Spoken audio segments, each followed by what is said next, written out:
Hey y'all, what's up? Welcome back to my channel, or if this is your first time here, thanks so much for deciding to stop by. Today's video is going to be another tutorial using all older makeup products.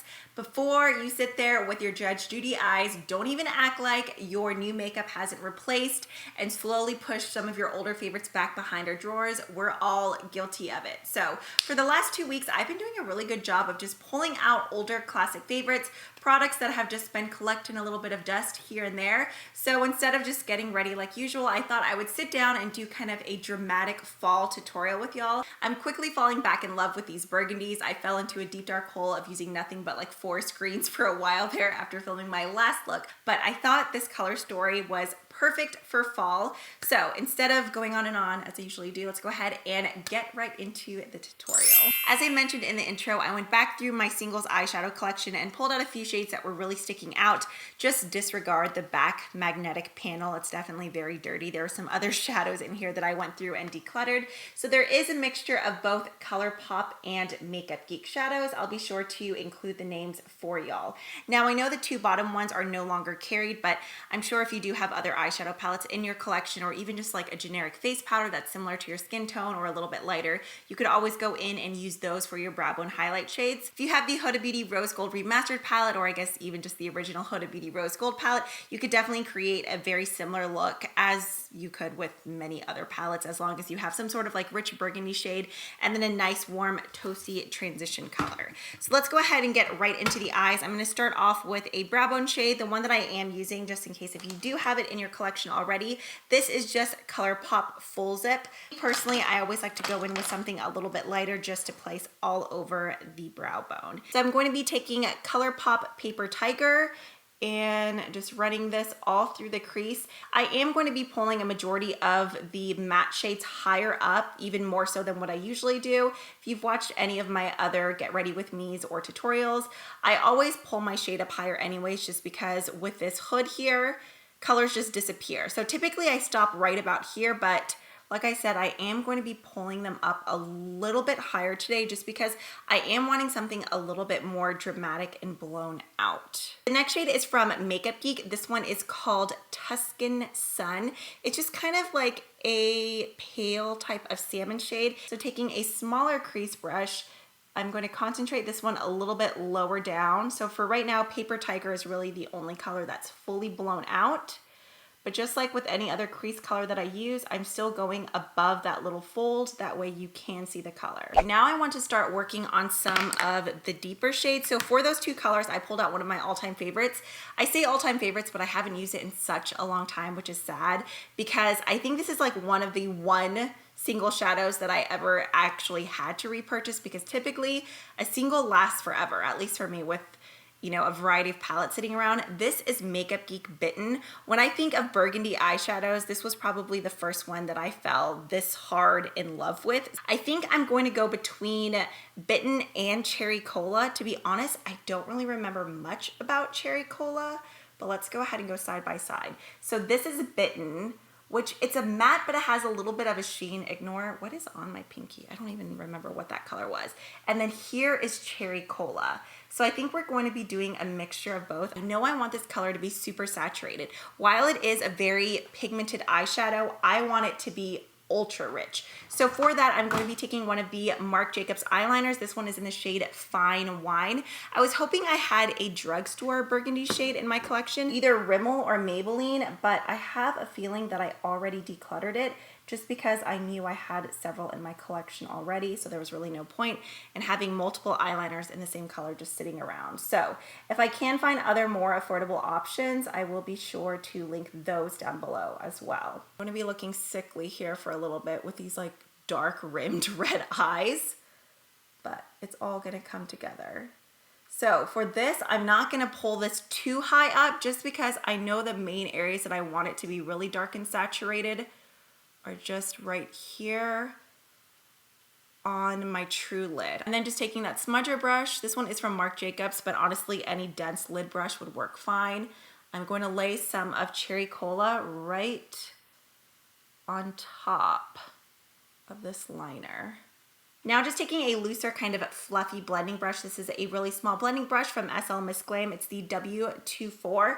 I'm going back into Cherry Cola and just going right along the edges. Now going in with a Morphe M433, I'm going into Makeup Geek Bitten. I'm really just gonna load up this brush. And from here, I'm gonna go a little bit higher than what I did with Cherry Cola. So kind of just laying down the base first. I guess like the general shape of what I'm wanting. For the center of my lid, I'm going to lay down a gold eyeshadow base first and then go in with some pigments on top, just because I want the center to be really just sparkly and not overly gold. I don't know what it is, but I haven't been crazy about like true yellow golds lately. I like something a little bit more, how would I even describe this? I'm going in with kind of these taupey golds on top, but for the gold base eyeshadow, I'm going to go in with ColourPop 20 something. I haven't used this one in forever. I don't even really feel the need to go in and lay down a concealer first, just because I know the pigments that I'm going with on top of are super pigmented, so I don't know, there's just not really a need. It's one of my favorites. It's from Violet Voss. I know e.l.f. makes a glitter glue, NYX makes one, Too Faced, there's plenty of other options out there. This is just one that I have lying around that I love. But before I do that, I'm gonna go in and mix my kind of glitter concoction. So the two that I'm going to be using, first up is from JCat Beauty. This would honestly probably be really pretty on its own, but I love this Inglot one as well, just because there's a little bit of this cool kind of light lavender dusty rose duochrome effect. So I'm going to be mixing some of the JCat Beauty Vanity Goddess chromatic pigment in the shade Hype Exposure with Inglot's Pure Pigment in 119. So right on top of 20 something, I'm going to be placing some of the Violet Voss glitter glue, even a little bit past the edges, and then just using my finger, I'm going to tap this right on top. See what I mean? It's so pigmented on its own, you really don't need any concealer. Taking that same smudger brush and some of Cherry Cola, I'm going right above my lid just to clean up any of that pigment that kind of went above the actual lid area. Typically, you know, with the mattes and transitions, I like everything going up above, but I didn't want any of the glitter overspray to go on top. So taking a little bit of that matte shadow and that spoolie to clean off that excess kind of just closed it into one area of the lid. I do know that I want to go in with a more full coverage foundation today, but for my primer, or I guess glowy base, I decided to go with the MAC Strobe Cream. This is just in their classic gold light. And then just going in with my Sonia Kashuk sponge, I'm going to press that right into the skin. I do want just a touch on my forehead as well. To be honest, I'm probably going to use the remainder of this just to mix in with my foundation, just because the Estee Lauder Double Wear is pretty matte on my face. If you are really oily, it's nice because your oils can come through a bit to give you a little bit more of a natural finish rather than such a flat matte finish. I just don't like that on my face at all. A couple of years ago, I actually really didn't like this foundation at all. I just felt like it was way too heavy. But once I started mixing it, I fell in love with it pretty quickly. Mixed with strobe cream. I've also mixed it in with like my VDL Lumi Layer Primer. For my concealer, there's no surprise here. Honestly, once I find a concealer that I love, it's hard to stray away from, just because if I know that it works, it's like, why cheat on it? So, I mean, it's not new, so it still counts for this video. This is just the Too Faced Born This Way Multi-Use Sculpting Concealer. Today, I think I will be mixing light beige and golden beige. Now just taking my nude sticks in Bondi Babe. I'm just gonna do a tiny bit of contouring. This does come with a brush on the other end. I don't know, sometimes I feel like it's a little bit too dense to where it messes up my foundation. So for this step, I really like to use, where did you go? This guy here. This is just the Smashbox Full Coverage Foundation brush. This is also dense, but it has a little bit more of, how do I describe it? Like, it does have a flexibility to it, but I guess the shape of it too just makes it really easy to just blend that color right in. Whereas the brush on the nude stick, it's just too firm and it's too small to where I feel like I have to move it around too much. And I think that's what really moves around the foundation. Since this brush is larger, I kind of just stamp the contour right in and it just works. just like so. So we have a little bit more warmth to the skin. And I think I'm gonna go extra with blush today. I'm going to be using both a liquid blush and a powder blush just because I feel like it. So for my liquid blush, I'm gonna go in with one of the Flower Beauty blush bombs. As you can see, I have used a ton of this shade. I had all of them at one point. I decluttered quite a few, but cinnamon is hands down, that was way too much. What are you doing, Danna? My absolute favorite. It's just this beautiful, like peachy terracotta shade. That was enough for like 3 uses. I don't know what I was thinking. I got carried away. Don't judge me. For the brush, this is the ColourPop F14.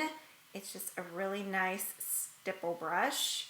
So I'm just going to take some of that and hit the outer portions of my cheek, just right on top of that contour, just to add a little bit more warmth. I feel like I really accentuated the of warmth. I don't know what happened. And just like the tone of this blush, it's more of like a warming up type of blush, like a blush slash bronzer in one. So this is just Benefit Dallas.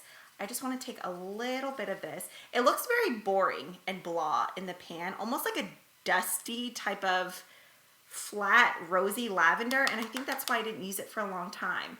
But once I did apply it, I was like, wow, this is actually really pretty. Whenever you have a look and you're just kind of like, huh, what blush do I wear with this? Dallas almost always works for me. It's so easy. Like I said, it does look very boring in the pan. I feel like many people would pass by this just because it's a bland looking color. It looks nothing like the way that it applies, but it's such a beautiful blush. Okay, for highlighter, I pulled out 2 different shades. I'm really into mixing and matching things, like with everything, whether it's foundation, concealers. I just like mixing things. So I grabbed 2 of the Laura Mercier face illuminators. We have Addiction, which if you've never seen these before, oh, isn't that so pretty? It's just like, looks like satiny, silky sheets all like crumpled up on top of a bed, but in a sexy way. So Addiction is definitely more of a pale gold. While it's really pretty, I love mixing it with Indiscretion, which this is more of a like champagne type of pink color. Both are beautiful on their own, but something about them mixed is extra beautiful. We're going to be taking the Morphe M500. I'm giving my Anastasia highlighting brush a break. And first I'm going to dip into Addiction, the golds. Going a little heavy-handed, don't be shy. And then taking Indiscretion.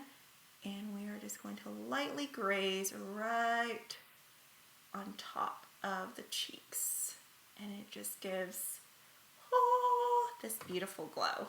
From earlier, whenever I laid down that base, there's still some Marc Jacobs Fine Wine in that area, and I actually think that looks really pretty. So, oh, this has some sort of, no, I thought there was a foggy like sheet on it. It's just covered in fingerprints. There's no sheet. Okay, so taking Marc Jacobs Fine Wine, I am just going to line.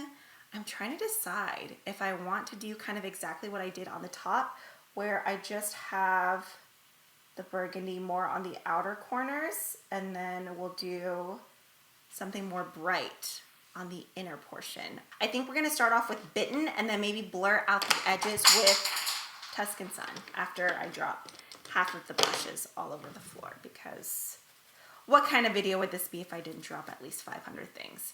All right, so taking just, this is the Makeup Geek, I think small crease brush. We're going to go in with Makeup Geek Bitten and smudge that right on top of Fine Wine. Ooh, that's pretty.